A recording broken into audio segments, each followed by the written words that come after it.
আজকের ভিডিওটি একটা সম্পূর্ণ নতুন একটা বিষয় নিয়ে আশা করি আপনাদের খুবই ভালো লাগবে। আজকের ভিডিওটিতে বলবো যে কি করে আপনি আপনার ইচ্ছে, আপনার স্বপ্নকে পূরণ করতে পারবেন। ধরুন আমাদের প্রত্যেকের মনের ভেতরেই কিন্তু নানা রকম স্বপ্ন চলে, নানা রকম ইচ্ছে চলে। ধরুন আমাদের এটা আমাদের অ্যাচিভ করতে হবে, ওটা আমাদের করা উচিত। এই যে জীবনে নানা রকম ইচ্ছে, সব ইচ্ছে কি আমাদের পূরণ হয়? হয় না। কিন্তু কিভাবে, কিসের দ্বারা আপনি আপনার ইচ্ছেকে পূরণ করতে পারবেন?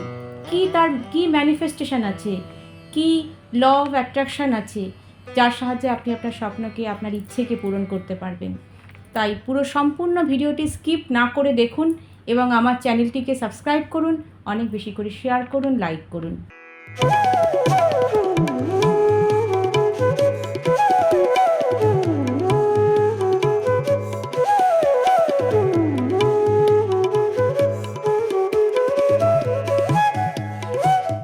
আজকে আমি আপনাদের সঙ্গে কিছু কথা শেয়ার করব, কিছু টেকনিক আপনাদেরকে বলবো, যাতে আপনারা বুঝতে পারবেন যে কিভাবে আপনারা আপনাদের ম্যানিফেস্টেশন পূরণ করতে পারবেন।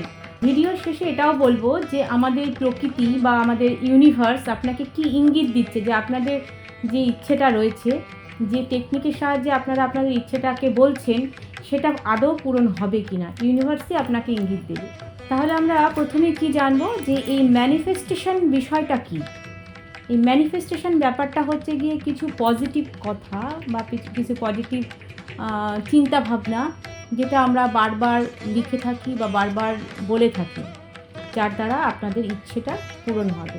সেটা কিন্তু স্পিরিচুয়াল হতে পারে, সেটা মেটারিয়ালিস্টিক হতে পারে, অথবা সেটা ইমোশনালও হতে পারে। এবার আমরা ধরুন জ্যোতিষের তারা যদি দেখে থাকি, তাহলে যাদের জন্মকুণ্ডলিতে কেতু খুব স্ট্রং, কেতু ফার্স্টে জন্মকুণ্ডলী থেকে ফার্স্ট ঘরে অথবা 4th হাউসে অথবা 10th হাউসে অথবা 11th হাউসে থাকে, অথবা যাদের মূলাঙ্ক 6, ভাগ্যাঙ্ক 6, যাদের মূলাঙ্ক 7, ভাগ্যাঙ্ক 7, যাদের মূলাঙ্ক 2, ভাগ্যাঙ্ক 2, এই যে জিনিসগুলো থাকে, তাদের ক্ষেত্রে কিন্তু অটোমেটিক্যালি এই ম্যানিফেস্টেশন খুব ভালো হয়, খুব পজিটিভ হয় তাদের ক্ষেত্রে। শুধু একটা জিনিস খুব ভালো করে মাথায় রাখবেন, যে আপনি দিনের মধ্যে কিন্তু অনেকবারই আমাদের চিন্তাভাবনা পরিবর্তন হয়, যে আমি সকালে একরকম চাইছি, বিকেলে একরকম চাইছি, এরকম হলে হবে না। আপনার ম্যানিফেস্টেশন কিন্তু একটাই হতে হবে, অর্থাৎ আপনি একটা জিনিসই কিন্তু চাইবেন, সেটাই মাথায় রাখতে হবে, সেটাই কিন্তু বারবার আপনাকে চ্যান্টিং করতে হবে। তাহলে পরে সেটা কিন্তু মাথায় রাখবেন যে একটা জিনিস, বারে বারে কোনো জিনিস যদি পরিবর্তন হয়, সেটা কিন্তু হবে না। 369-এর তথ্য, এই 369-এর তথ্যটা কিন্তু দিয়েছিলেন নিকোলা টেসলা। তিনি কিন্তু প্রথম আমাদেরকে জানিয়েছিলেন 369-এর এই তথ্যটা। আপনারা হয়তো নানা রকম ভিডিও এর আগেও পেতে পারেন, কিন্তু আজকে আমি বলবো যে কীভাবে, কী পদ্ধতিতে আপনারা এই ম্যানিফেস্টেশন করলে পরে তার সঠিক প্রয়োগের দ্বারা জীবনে উপকৃত হতে পারেন। দেখুন, আমি প্রথমে নিজেও এটাকে ঠিকমতো বিশ্বাস করতাম না, যে কী করে সম্ভব একটা কথা বারবার লিখলে বা বারবার বললে সেটা হয়ে যায়, এটা কী করে সম্ভব। তারপর আমি নিজেই সেটাকে চেষ্টা করে দেখলাম, আমার নিজের লাইফে আমি চেষ্টা করে দেখলাম, সত্যি অভাবনীয় কয়েকটা বিষয় আমি সেটা নিজের লাইফে আমি দেখেছি যেটা হয়েছে। আসলে ইউনিভার্স কিন্তু আমাদের দিয়ে অনেক কিছু করিয়ে নেয়, যেটা কিন্তু লজিক দিয়ে সবসময় বোঝা যায় না, বা আমাদের বোঝার মতো ক্ষমতা থাকে না। তাহলে আমাদের চাহিদাটা ইউনিভার্স কিন্তু অনেকটা আমাদেরকে মেটাতে সাহায্য করে। এবার আপনি কী করে বুঝবেন সেটা আমি পরে ভিডিও শেষে বলবো, কিন্তু এটা মাথায় রাখবেন যে আমাদেরকে তাকে বুঝতে হবে, জানতে হবে, তবে গিয়ে কিন্তু ইউনিভার্স আমাদেরকে সেই ইঙ্গিতটা দেবে, এবং ইঙ্গিত অনুযায়ী আমাদের কাজটাও কিন্তু করতে হবে। তবে অবশ্যই এর রেজাল্ট আছে। সব কিছু কিন্তু লজিক যেরকম দিয়ে হয় না, কিছু ম্যাজিকও কিন্তু আমাদের সঙ্গে জীবনে ঘটে। আমি আগেই বলেছি যে আমাদের কেতুকে কিন্তু স্ট্রং হতে হবে, তাহলে কিন্তু এটা ফল খুব ভালো পাওয়া যায়। আমার আগের ভিডিওতেও আমি কেতু সম্বন্ধে যখন বলেছি, আপনারা প্লিজ দেখে নেবেন, নিচে ডেসক্রিপশন বক্সে আমার লিঙ্ক আছে, দেখে নেবেন কেতু সম্বন্ধে। তাহলে কিন্তু আমরা জানতে পেরেছি যে কেতু কিন্তু আমাদের পূর্বজন্মের কথা বলে, পরজন্মেরও কথা বলে। তাহলে পরে আমরা কেন আমাদের ইচ্ছেটাকে পূরণ করতে পারবো না? এই যে 369 কীভাবে ইউজ করবেন সেটা এবার দেখুন। সকালবেলা 3 বার, দুপুরবেলা 6 বার, রাত্রিবেলা 9 বার আপনি আপনার উইশ, যেটা আপনি মনে করছেন অ্যাচিভ করতে পারবেন, হয়তো বলে কোনো কথা নেই যে পারবো, এরকম কোনো কথা না। ধরুন আপনি লিখলেন যে আমার অমুক জায়গায় একটা ভালো টাকা আমি পাবো, পেয়ে গেছি এটা ভাববেন, পাবো না এরকমভাবে। ভবিষ্যৎ বলে কিছু নেই। যখন ভবিষ্যৎ আপনি লিখবেন তখন সেটা নাও হতে পারে, সেরকম কিন্তু আমি বলছি না। বিষয়টা যে কোনো বিষয় আপনি খুব মনে রাখবেন যে সেটা যেন 6 মাস থেকে 1 বছরের মধ্যে হয়। কেননা ধরুন 1 বছর পর আপনি 5 বছরের জন্য একটা উইশ করলেন যে 5 বছর পর আমি এই জিনিসটা অ্যাচিভ করব, সেটা হয়তো সেই 5 বছর পর সেই ভ্যালুটা আমাদের সমাজে নাও থাকতে পারে। তাহলে আমরা যেটা করব সেটা খুব লং টাইমের জন্য নয়, শর্ট টাইমের জন্য উইশ করব। সেটা প্রথম পয়েন্ট। 369 এর পয়েন্টটা আপনি কী করবেন, 3 বার আপনি যে লিখবেন সকালবেলা একটা কাগজে পেনে, না মোবাইলে, না ল্যাপটপে, না যে কোনো রকম কোনো অন্য রকম কিছুতে না, আপনি কাগজ পেন নেবেন, সেই কাগজ পেনের উপরে লিখবেন। সেটা কী পেন দিয়ে লিখবেন? লাল কালি পেন দিয়ে, ইঙ্কটা যেন লাল হয়। সেই লাল কালি পেন দিয়ে আপনি লিখলেন সকালবেলা 3 বার, দুপুরবেলা 6 বার, রাত্রিবেলা 9 বার। এই যে লিখলেন, এটা মাথায় রাখবেন যে একটা উইশ একটা পেজে লিখলাম, পরের পেজে আরেকটা উইশ লিখলাম না। 3 বার যেটা লিখবেন, একই কথা 3 বার লিখবেন, সেটা কিন্তু একটা পেজেই লিখবেন। এটা সবসময় মাথায় রাখবেন। এবং কোনো এমন কিছু চিন্তাভাবনা করে লিখবেন না যেটা আপনার উইশটা পূর্ণ হওয়া আদৌ ইউনিভার্স আমাদের সেটা দিতে পারবে না। ধরুন আপনি যদি লিখেন যে আমি 1 বছরের মধ্যে 100 কোটি টাকার মালিক হব, সেটা কি সম্ভব? সেটা সম্ভব না। সেই উইশটা কিন্তু আপনার আদৌ বেকার যাবে, সেটা কিন্তু পূরণ হবে না। তো সেটা কিন্তু মাথায় রাখাটা ভীষণভাবে ইম্পর্টেন্ট যে আমি যে এই উইশটা করছি সেই উইশটা কতটা আমার জীবনের সঙ্গে যাবে। এবার দেখুন, আপনারা অনেকেই হয়তো এটা বিশ্বাস করবেন না। যারা বিশ্বাস করবেন না তাদের কোনো অসুবিধা নেই, তাদের জন্য এটা নয়।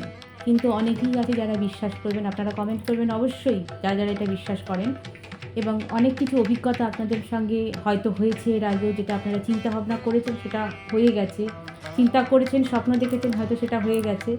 এই যে জিনিসগুলো কাদের কাদের হয়েছে সেটা অবশ্যই আপনারা কমেন্টের মাধ্যমে আমাকে জানান।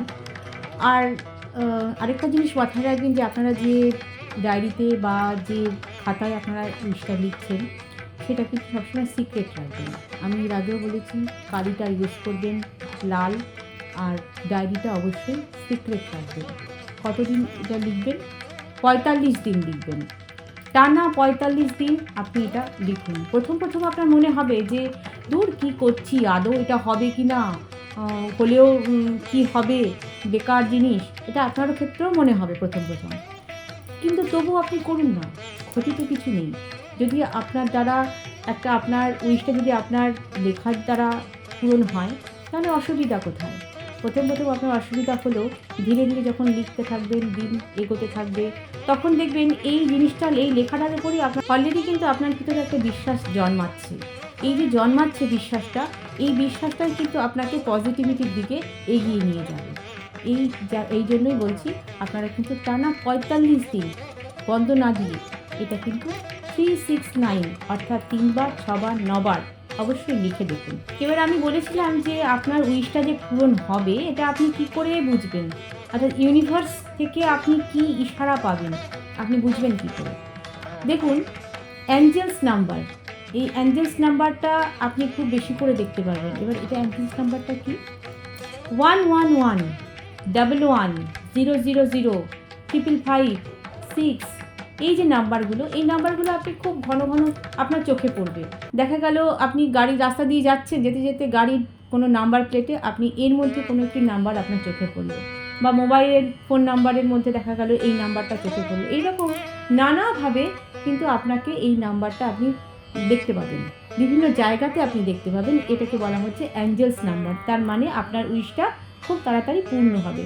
আরেকটা জিনিস আপনি খুব খেয়াল করবেন, দেখবেন আপনি বাড়ির কোথাও বা রাস্তার কোথাও আপনার সামনে খুব পাখির পালক, এটা সাদা হতে পারে, নীল হতে পারে, বিভিন্ন কালারেরই হতে পারে। সেটা কিন্তু আপনি দেখবেন যে আপনার ওই পাখির পালকটি কিন্তু আপনি আপনার সামনে দেখতে পাবেন, পড়ে রয়েছে দেখতে পাবেন, বা স্বপ্নের মধ্যে দেখতে পেলেন। এই যে দেখতে পেলেন, তার মানেও কিন্তু আপনার স্বপ্নটা অর্থাৎ আপনার উইশটা পূর্ণ হওয়ার পথে, ইউনিভার্স আপনাকে সেই ইঙ্গিতই কিন্তু দিচ্ছে। 3 নম্বর পয়েন্ট হলো, আপনি দেখুন আপনার কিন্তু যখন প্রথম এটা করবেন, অভ্যাস যখন আপনি প্রথম স্টার্ট করবেন, আপনার কিন্তু অনেক কিছু প্রবলেম আসতে পারে জীবনে। তার জন্য কিন্তু ঘাবড়ে যাবেন না। যে প্রবলেমই আসুক না কেন, মাথায় রাখবেন একটা জিনিসই, যে যে কোনো প্রবলেমের ভেতর দিয়েই কিন্তু আপনার ভালো সময় আসছে, সেই ইঙ্গিতটাই কিন্তু আপনি পাবেন। সুতরাং লক্ষ্য স্থির রাখুন এবং 369-এর যে পদ্ধতিটা আমি বললাম সেটা আপনারা করুন। এটা আমাদের জ্যোতিষমতেও কিন্তু ভীষণ উপকারী। সুতরাং আপনারা যেভাবে আমি বললাম সেভাবে করুন, আশা করি আপনারা খুব ভালো রেজাল্ট পাবেন। এবং অবশ্যই আমাকে কমেন্ট করে জানান যে আপনারা কতটা কি করছেন, আদৌ করছেন কি না, করলে যারা আগে থেকে প্র্যাকটিস করছেন তারা কি ফল পাচ্ছেন আপনি জানান। আপনারা সকলে জানান। ভালো থাকুন। নমস্কার।